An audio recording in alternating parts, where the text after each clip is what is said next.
오늘 이 시간에는 아토피가 어떤 질환인지, 왜 생기는지, 그리고 어떻게 관리해야 하는지를 정확하게 짚어드리겠습니다.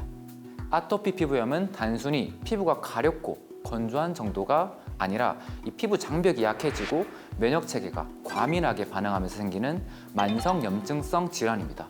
왜 이런 증상이 생길까요? 이 피부는 우리 몸의 첫 번째 방패죠. 수분을 지키고 세균과 먼지 같은 외부 자극으로부터 몸을 보호하고요. 근데 이 아토피 피부염에서는 이 방패가 무너져 있습니다. 수분이 쉽게 빠져나가고 자극 물질이 피부 속으로 침투하면서 염증이 생기고 그 염증이 이 가려움증을 유발하게 됩니다. 이 가려워서 긁으면 상처가 생기고 그 상처가 또 염증이 심해지는 긁음의 악순환인 이치 스크래치 사이클이 반복되게 됩니다. 우리나라의 경우에는 소아의 약 20%, 성인에는 한 3에서 5%가 아토피 피부염을 앓고 있습니다. 이 아토피의 원인을 좀 더 살펴보겠습니다. 아토피의 원인은 이제 하나의 이유로 생기지 않고요. 유전, 환경, 그리고 면역의 3박자로 이루어지게 되는데요. 이제 먼저 유전적 요인입니다. 그림을 잠깐 보시면요. 이 피부 장벽을 튼튼하게 유지시켜주는 이 필라그린이라는 단백질이 있습니다. 이 단백질이 유전적으로 부족하거나 기능이 떨어지는 경우에는 피부가 쉽게 건조해지고 외부 자극에 약해집니다. 부모 중 한쪽이 아토피가 있으면 자녀의 30에서 50%, 양쪽 모두 있으면 약 70%에서 발병 가능성이 높다고 알려져 있는데요. 여기에 환경적 요인이 더해지면 증상이 악화됩니다. 대기오염, 세제나 향료, 동물의 털, 진드기와 같은 알러지 유발 물질이 피부에 직접적인 자극을 주게 되겠죠. 또한 이 스트레스나 수면 부족, 불규칙하고 고지방식인 서구 식습관 등은 이 면역 균형을 무너뜨려 염증 반응을 더 심하게 만듭니다. 이 아토피는 혹시 전염성이 있을까요? 전혀 아닙니다. 아토피는 이제 면역 반응의 이상으로 생기는 것이지 이제 세균 감염이나 바이러스 감염에 의한 것이 아니고요. 다만 많이 긁었을 때 그 부위에 2차 감염이 생길 수 있기 때문에 상처가 난 부위는 청결하게 관리해야 합니다. 네.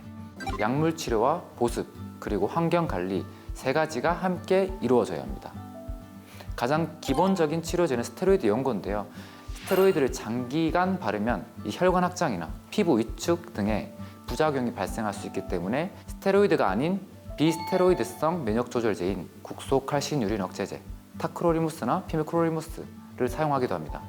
단기간에 염증이 심할 때는 경구 스테로이드를 잠깐 쓰기도 하지만 장기간 사용하면 부작용이 생길 수 있어서 꼭 피부과 전문의 지도하에 조절해야 합니다.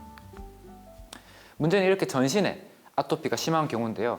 아토피가 이렇게 전신으로 심하거나 바르는 약으로 조절이 안 되는 경우에는 약을 먹거나 주사제를 이용하는 전신치료제를 사용합니다.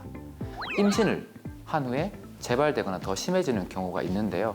광선 치료를 많이 하게 되고요.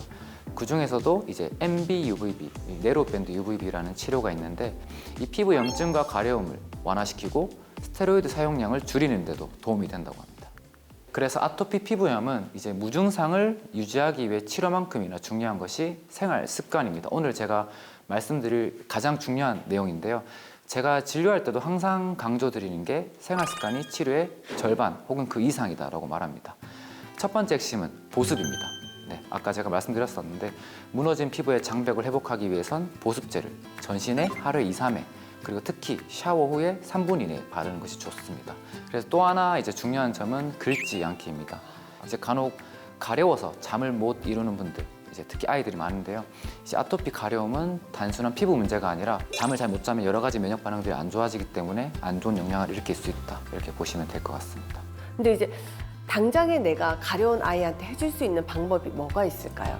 일단은 간지럼증을 완화시키기 위해서 할 수 있는 방법이 일단 보습, 첫 번째로 보습이고요. 보습으로 해결이 안 된다고 했을 때는 그 피부 부위에 너무 차갑지 않은 약간 좀 시원한 물질을 접촉해버리면 가려운 감각보다는 좀 차가운 감각을 느끼게 해서 긁지 않도록 만들어줄 수 있을 것 같습니다. 다음은 환경 관리입니다. 실내 온도는 너무 뜨겁지도 않고 너무 차갑지도 않게 한 20에서 22도 정도, 습도 같은 경우는 50에서 60% 정도를 유지하고요. 요즘처럼 건조할 때는 반드시 가습제를 사용하셔야 되고요. 이제 세제와 섬유 유연제 같은 경우에는 자극이 적은 제품을 사용하고 옷은 통기성이 좋은 면소재가 좋습니다. 마무리하겠습니다. 피부는 우리 건강을 비추는 거울이고 작은 습관 하나가 피부 미래를 바꿀 수 있습니다.